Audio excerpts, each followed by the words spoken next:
I think it's really important to allow people to fail and to celebrate that.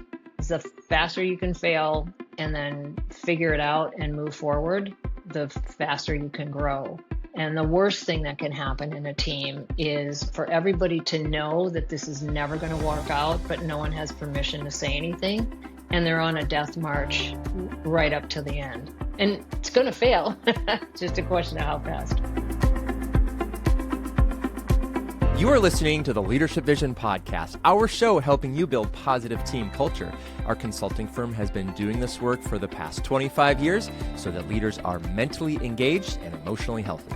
To learn more about our work, you can click the link in the show notes or visit us on the web at leadershipvisionconsulting.com. Hello, everyone. My name is Nathan Freeburg, and today on the Leadership Vision Podcast, I am so excited to be joined by Deb Dixson. She's a pioneering leader, trusted advisor, and longtime friend of Leadership Vision. Deb has spent more than 30 years leading teams at the intersection of technology, business, and humanity. She was one of the very first chief information security officers in the retail industry, beginning with her groundbreaking role as Best Buy's first CISO, later serving as global CISO and CIO for Delays America, and eventually founded DJ Dixon Consulting, where she continues to coach and advise leaders around the world. Deb also wrote the beautiful foreword to Unfolded, Lessons in Transformation from an Origami Crane, Brian and Linda's book, where she reflected on her own leadership journey, learning that building a great team isn't just about hiring talented individuals, but about creating an environment where each person's unique strengths are understood, appreciated, and strategically applied. She credits her work with Linda and Brian as transformative in shaping how she builds cultures of trust, collaboration, and resilience. Deb continues to serve as an advisor to Leadership Vision, much more on that later, but she's truly so much more than that. She's a mentor, she's a teacher, she's a voice of wisdom and reason sometimes, and someone who lives out the principles of growth and transformation that we talk about so often here. In our conversation, we're going to be talking about how she's helped teams evolve from being dependent on a single leader to thriving together in interdependence. We'll explore what it takes to lead through uncertainty, how to build trust across differences, and what it means to continually refold ourselves as leaders and humans. This is the Leadership Vision Podcast. Enjoy. Deb, hello. How are you today?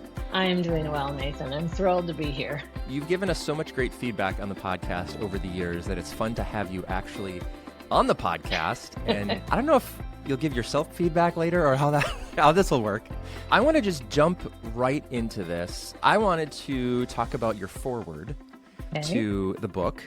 It's beautiful, it's lovely, but what I want to focus on specifically is one of the things that you learned from Brian and Linda is building teams that could thrive even without you.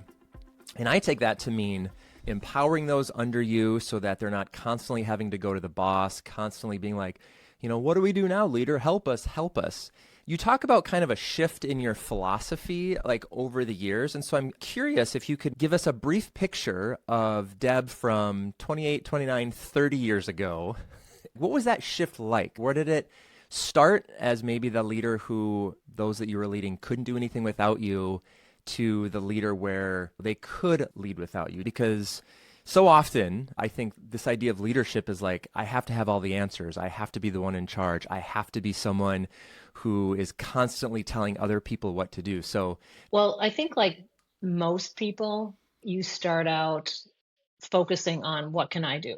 It's all got to look like I was the hero. I did the work. I did it. Because most of us start off as individual contributors, and that's how you rise up through the ranks, and then you become a leader. And oftentimes there's not a lot of good coaching or training. 30 years ago, there certainly wasn't on Right. How do you make that switch from being the one that's solely responsible for the outcome to the one that has a bunch of folks looking at you and trying to figure out what they should do, how they should do it, and what the outcome should be.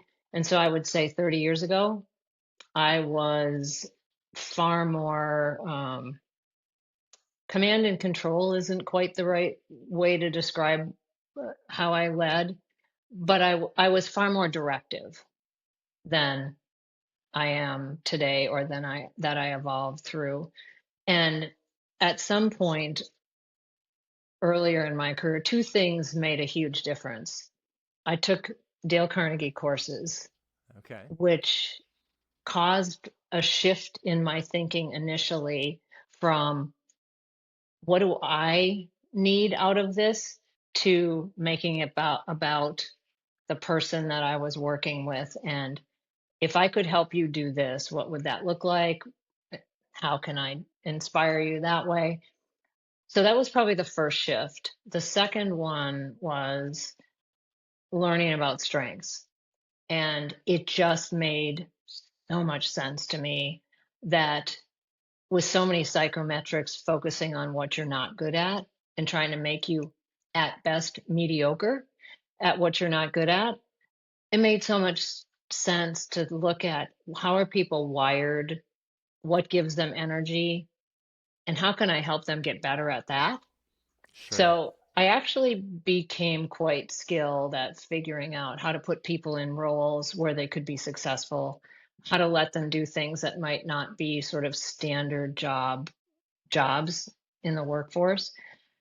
But most of that still hinged on me being at the center of this wheel.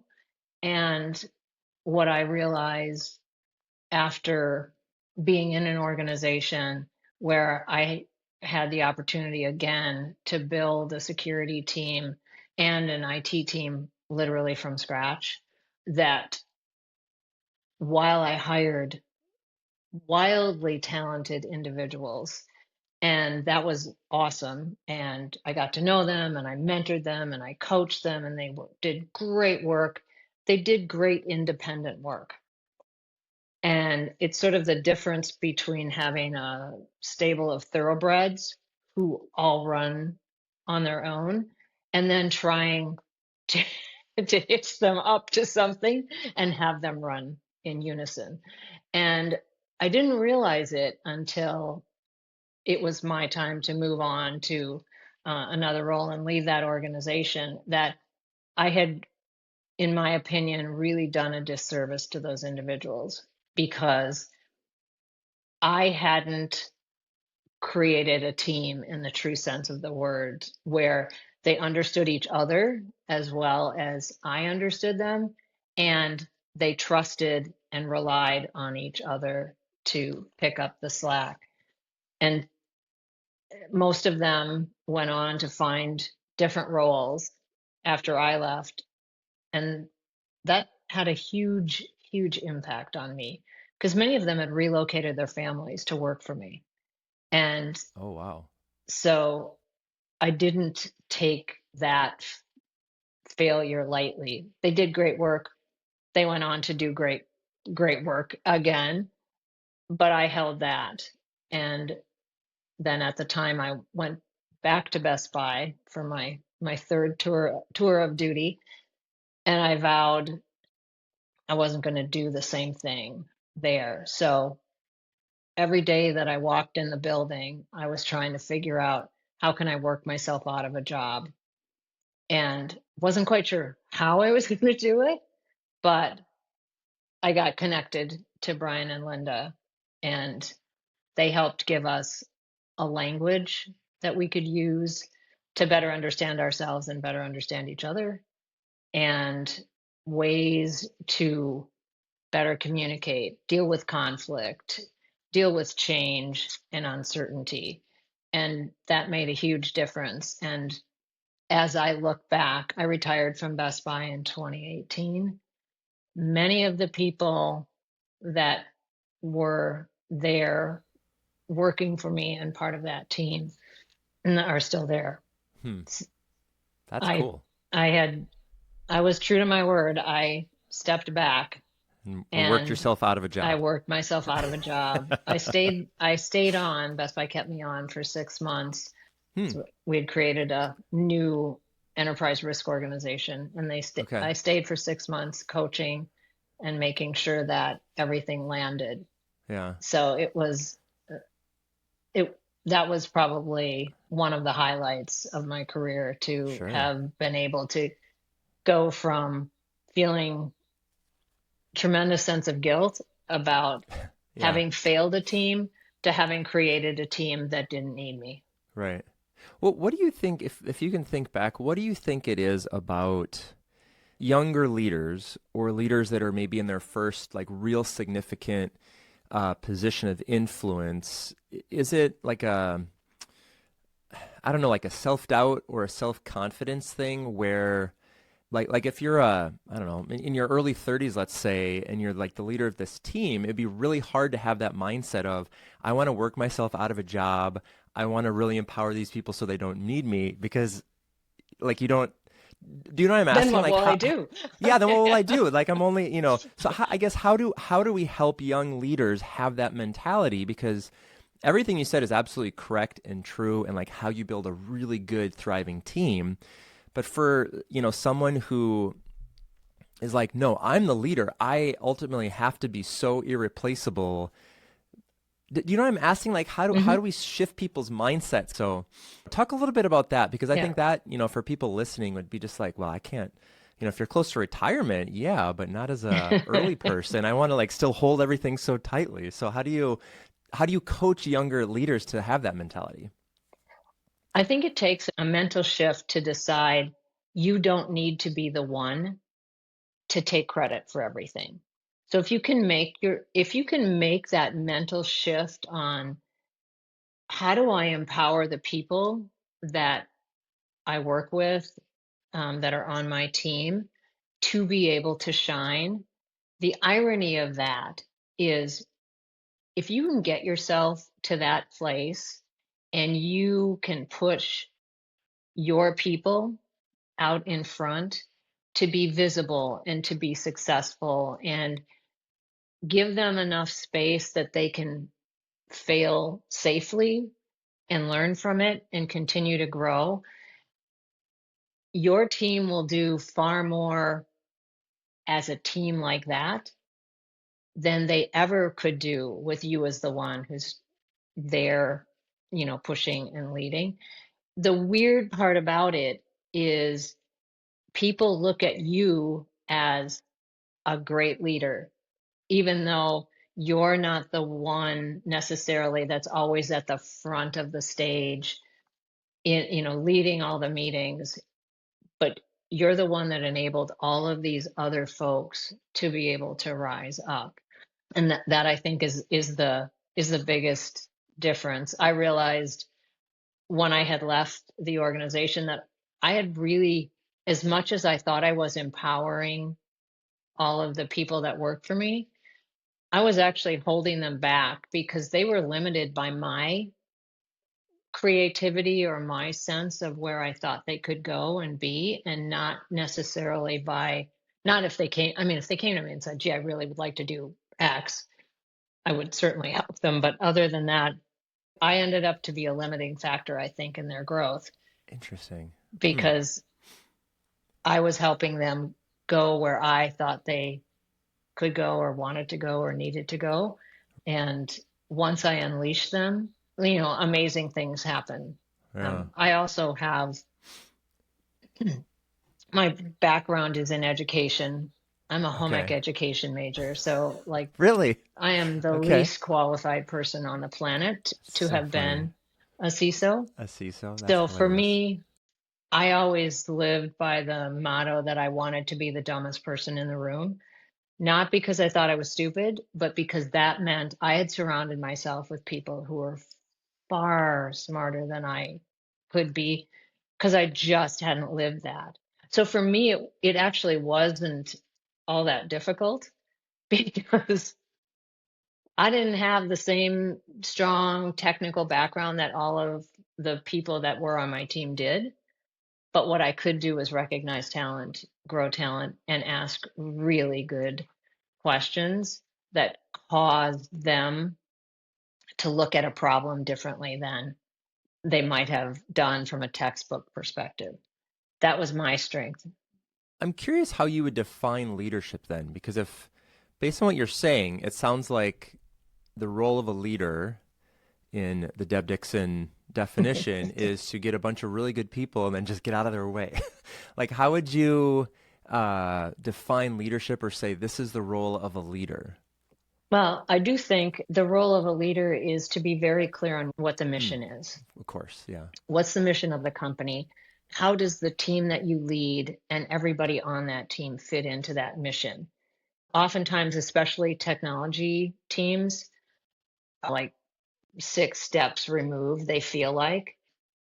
One of the things that I've always felt was important is it's hard to be successful if you don't understand what the end goal is. And so with my teams, we actually practiced like, what is it that we do? And at Delays, it was a chain of grocery retailers. And so standing in front of the group one day, I said, we sell lettuce. That's what we do. We sell lettuce. And every person on my team had to do some soul searching on how did they fit into the process of selling lettuce, getting it to the store faster. So, selling it, keeping it fresh, whatever. But by the end of, I don't know, maybe 6 months, if you stopped an engineer in the hallway and said, what do you do? They would say, we sell lettuce. And this is how what I do fits in to that process. So I think a leader has to be clear on the why that they and the team are there. I think they have to be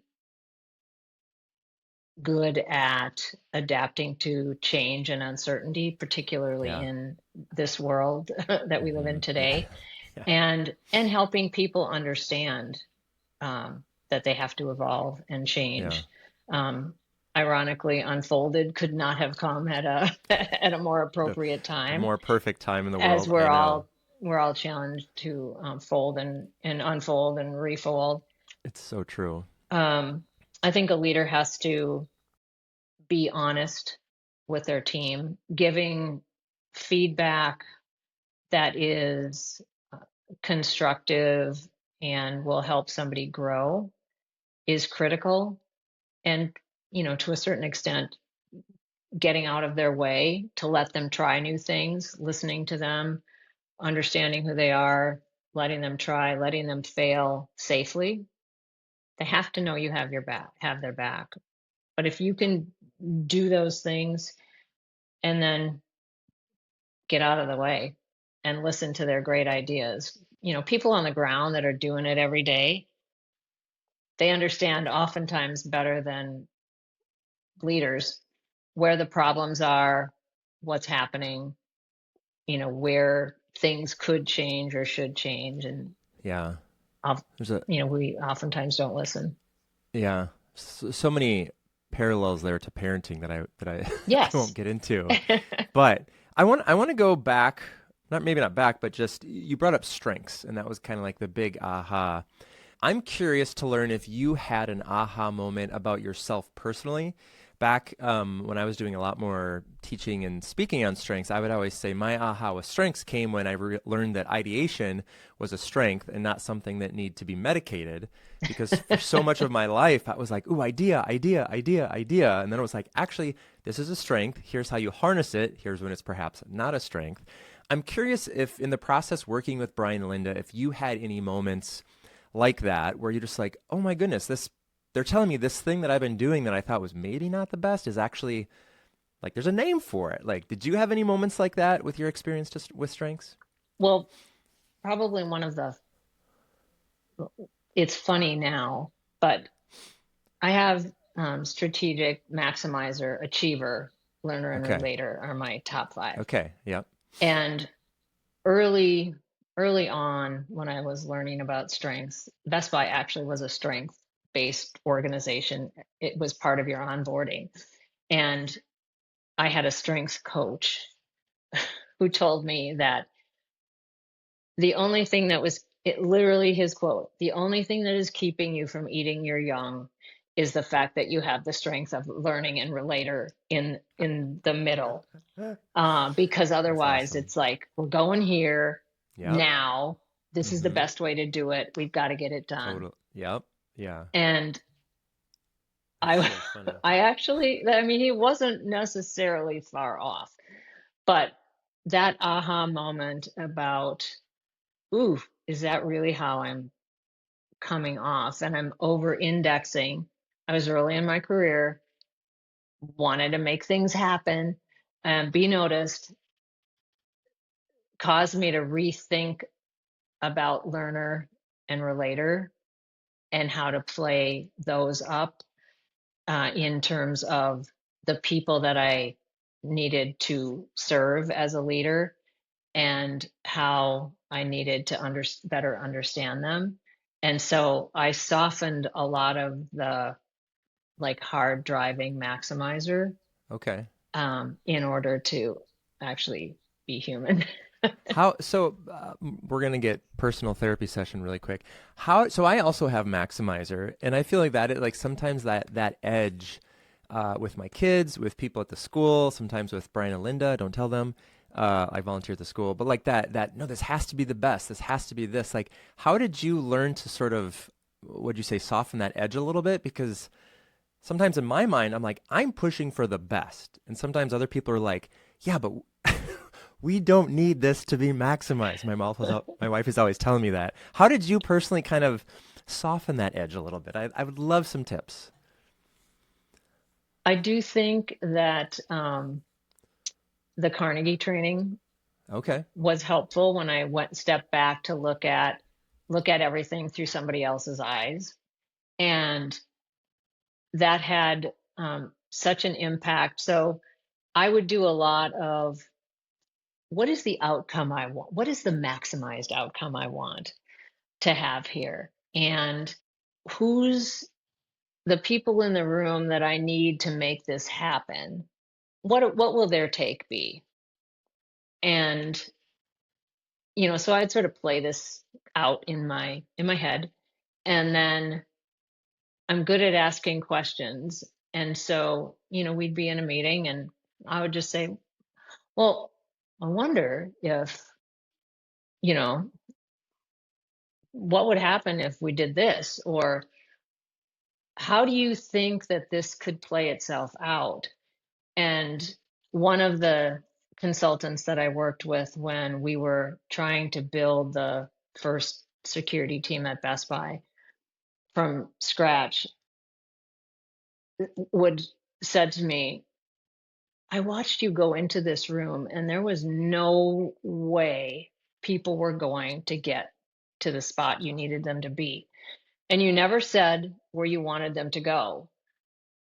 But all of a sudden, it was somebody else's idea. And here we are. And so he Yeah. always called it my Jedi mind tricks. Ooh, And yes, so, that's in my notes to so, talk to you about. Yeah, the so Jedi. that's Yeah. where Brian and Linda, Yeah. did I love call it. me a Jedi because I, These these are not the droids you are looking for. yes, exactly. That's right. But Yeah.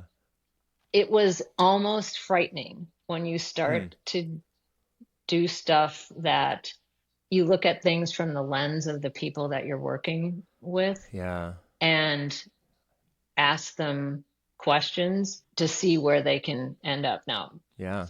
like it, not sort of black magic, but It's I Jedi think you magic. It's get Jedi. Yeah. yeah, it's Yeah. Jedi magic. But I think you get to a better spot. It's not always the spot I thought we should be at because I didn't necessarily have all the information, but people learn that they could share and learn that they could make an impact. And, if there was something that I felt really strongly about that maybe they were opposed to, they were oftentimes far more willing to say, if she's this, headstrong on this is where Yeah. we have to go, there must be a reason. Hmm. So how can we do that in, the best way possible? Yeah. That makes sense. It unfortunately doesn't sound as easy as I was hoping for, but I appreciate that. I want to talk a little bit now with strengths just in teams. And I don't know, just given the amount of time we have left, if we could possibly summarize this. But I'm. Let's see. How do I ask this question? I'm going to combine a couple here from our notes. But as you worked with Brian and Linda, as you were introduced and understood the philosophy of strengths, How did you then incorporate that into all like what we were talking about earlier with getting people to know and trust and understand each other? And specifically, what I'm curious about is kind of in that retail space where in the last many years it's just kind of been turned on its head and like all of that stuff. I mean, even back when you were working there. So, how did you, I guess my question in this is, how did you help people to understand their strengths, understand the strengths of the person across the cubicle from them or office or whatever, so that when, the proverbial stuff hit the fan, it just didn't devolve into chaos, but it was like, okay, you're good at that, you're good at that, I'm good at that, we're going to rally together. Like, what did that actually look like? And is there any sort of takeaways maybe we can give to our listeners? That's like a lot of questions I just try to synthesize into one, but does that make sense? Is that answerable? I don't know if it's answerable, but I'll give it a shot. I mean, All right, there we go. one That's what of we the try to do. things that Brian and Linda do better than anybody I've seen is to help people understand each other and understand how they react in certain Hmm. ways. Okay. And by helping a team really know the other members of the team builds a trust. And in that trust, you can have the tough conversations in a way that isn't degrading or demoralizing. It just helps have the right conversation so that you can get to the outcome that you need. And as a leader, knowing how each of my team members was wired and who might be better at certain things than others, regardless of what their role was, giving people opportunities to shine in the areas where they're just wired to be better. Folks saw that. They saw everybody having an opportunity, and during the tough times it was much easier for them to also say, let me take this part because I can, you know, it's easy for me to do this. It's harder for me to do that. You're really good at it. And you get that sort of, I don't know, cross training is not the right word, but you have the trust among the folks that they have each other's back. Yeah. And even if it's not my job, but you're slammed, which often happens in a security incident, somebody else can come behind and help out. So I'm thinking about back to the book and their chapter on play, and I'm wondering how much of your role as a leader is helping teams to play, and not in a, I'm going to throw a ball around, but just like all of these little things that we're doing, like these are all opportunities to learn and grow. And whoop, you made a mistake. All right, we're going to adjust for the next time. How did in your career were you able to do that? And maybe, obviously the book wasn't out, so you didn't have necessarily that language, but able to do that and really help leaders, I guess, grow and learn through experience, through mistakes, through knowing like, all right, you really messed up here. I'm not going to fire you, but here's how we're going to change for next time. Because I think too often, maybe leaders or organizations are like, everything always has to be perfect. And if you make a mistake, you're out. Versus like, what can we learn for next time? It's interesting. One of the things that I've made a habit of doing throughout my career is to look for the gaps. So Yeah. in the work that we're doing, where are there areas that nobody's paying attention to? Hmm. And at some point, someone will pay attention to, and then it will be behind the eight ball. It actually is how I got to be the first CISO at Best Buy. At that time, a million years ago, security was focused either on making sure the data center was locked or from a IT perspective, the credit card companies were paying retailers to put security measures into their software at point of sale. I was responsible for that POS team. And I kept thinking, at some point, they're going to stop paying us to do this. And if something bad happens, it's not going to turn out well. And Best Buy was a huge organization focused on the customer. And so that would, to me, make it look like we weren't paying attention to protecting our customers' data. I started to work on that proposal for a new job and a role and a team, and this is what they would do. And so, as an example, I thought it was a big gap, um, and I surrounded myself with the smartest people I could find who could advise me on, in retail, what would a CISO do, and put this proposal together. So that was an example of looking for a gap. I pitched it initially. My boss laughed at it, but then, timing is everything. The TJ Maxx breach was announced, and the board asked him who is responsible for information security. And he said, well, as a matter of fact, I have this great idea. And here we are. But in general, that's what I encourage my teams to look at. Like, in the stuff that we're doing day to day, where are the gaps? If nobody's doing them, nobody can say you're doing it right or wrong. So those are great opportunities for people to try something, to grow, allowing people to shadow somebody else, to do sort of job sharing where they get a chance to see what it might look like to do a role that they think is glamorous or a lot more fun than what they're doing, giving them those opportunities. And then, being conscious of where people's skill levels are. I think it's really important to allow people to fail and to celebrate that. The faster you can fail and then figure it out and move forward, the faster you can grow. And the worst thing that can happen in a team is for everybody to know that this is never going to work out, but no one has permission to say anything. And they're on a death march right up to the end. And it's going to fail. It's just a question of how fast. Right, exactly. Like we just have to do this and let it fail, and then what do we learn for it? Because you don't know until you know. It's interesting you talk about the gaps. That's what you're doing on our team, it seems like. Like, what are the gaps? Like, Leadership Vision needs help with, with the book release, with all this stuff. You wrote in the little document you have, I've made a career out of being better than nothing and all you have. And I thought that was such a fun quote. Do you have more to say about that? Because I'm curious how, if that's played out in other ways, because we're trying to work yourself out of a job, trying to create these new roles, where leadership or the team can kind of flourish without you.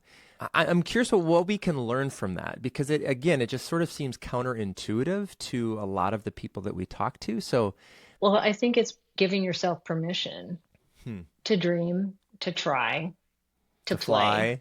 Yeah. All the chapters. And for me, it falls so closely into looking for a gap. So if there's something that is clearly not being taken care of, then I'm willing to try it. I'm better than nothing. I'm all you've got. I'm smart enough to figure out how do I how do I do things. And it has served me well, because I think so often we limit ourselves to the title that we have, the role that we have, and try to just push forward on that. And I think life now is more like a jungle gym than a ladder. And so to be able to go, well, I'm going to do this thing. Maybe maybe I'm not going to get paid for it, but I'm going to try to see if I can make some headway here.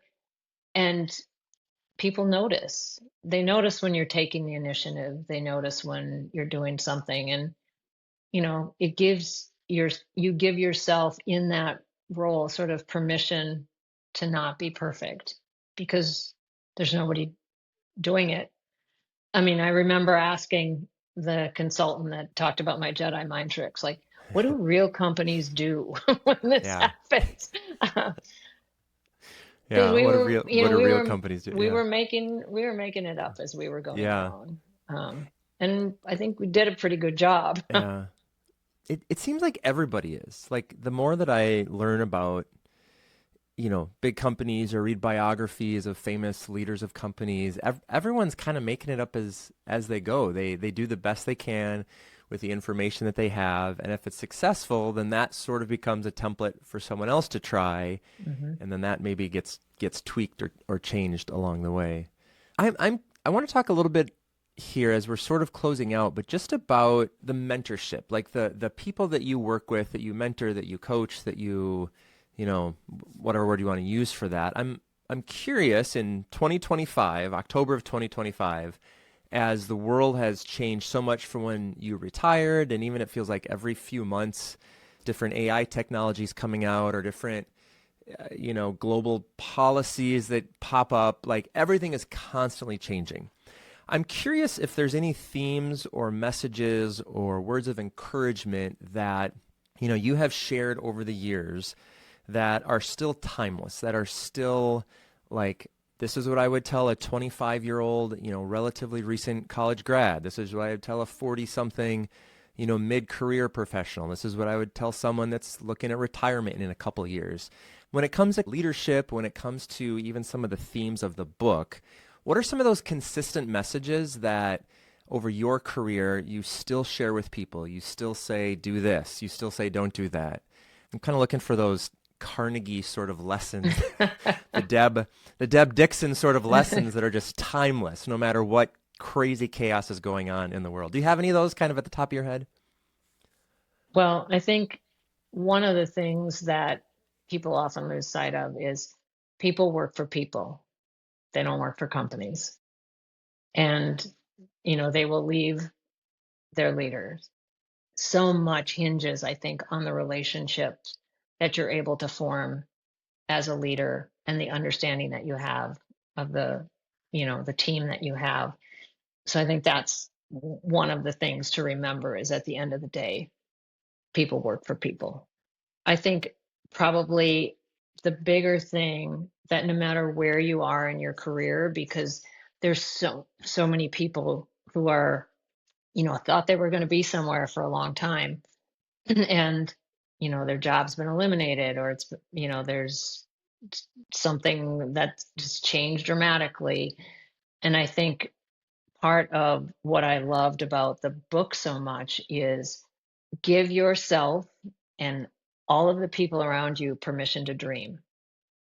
We are our own worst enemies because we're afraid to fail, so we don't try. If you never try, then you're never going to know. And so, part of what I encourage everybody that I work with is what do you really want? What what do you wake up in the morning and what would make you say, God, I can't wait to get out of bed? And I have people oftentimes create a list of like the components of what they do, not like I'm a CFO, but like what are the components of your job that you really love? What are the components that you really hate? If you go back through the history of your work history or life in general, what are the things that you love to do? And maybe out of that, there's some aha moment of, wow, I'm I'm good at this, but I don't enjoy it. And I think there's way too many people who are good at something and that success is such a shackle to keep them from trying something that would really make them happy. To me, that's such a huge message and theme of the book is giving yourself and others permission to dream and be seen and to try. I love that. One of my favorite parts of your foreword, I highlighted here, you can't see that. What might be possible if we gave ourselves permission to never stop growing? And I love that because sometimes I think that we're like, oh, this is who I am, and this is all that I am. If I could summarize our entire conversation here, like you're saying, no, that's not true. Like keep growing, keep changing, find that gap, find something to make yourself better than nothing, yet all that you have. And, obviously that's the theme of the book. So Deb, is there any other final thoughts that you have, or things that you're hoping we would talk about that we didn't? I want to give you the last word here. Oh. Or we'll edit all this out if you don't have one. Well, I actually do have one of my favorite quotes from the book. Ooh, okay. That I would love to end with. The world needs people and leaders with the courage to dream new dreams, big enough to reach the world and bright enough to heal it. So good. Ooh, she's got it on it. She's got it on a note card. I do. We got to make that into a T-shirt, because I think that's what it's all about, right? Yeah. I love it. It is. Well, Deb, thank you so much. I really appreciate you taking the time. I maybe we'll have to do a follow-up, because I have a lot more questions for you about all kinds of stuff. So thank you. You're welcome. Thank you for having me. And thank you for listening to the Leadership Vision podcast, our show helping you build positive team culture. We really can't overstate just the impact and influence that Deb has had on our team, especially during the unfolded process of getting this book published. She has been just a fountain of wisdom and knowledge, and just helping us think through all of the things that we weren't thinking about. And as she said in the interview there, becoming dispensable has been her superpower, but I think to us, perhaps it's been the opposite, as she has been truly indispensable. And, Deb, just thank you so much for taking the time to chat. We just barely even cracked the surface of your career and history and all of the wisdom that you have to offer. So I don't know, listeners, maybe we'll have her back for a second, third, or fourth time. But thank you so much for listening to the Leadership Vision podcast, our show helping you build positive team culture. And if you found value from this episode or any of our other resources, we would love it if you could follow us on social media, review us wherever you get your podcast, join our free email newsletter, and of course, share this with someone that you think could benefit from this material.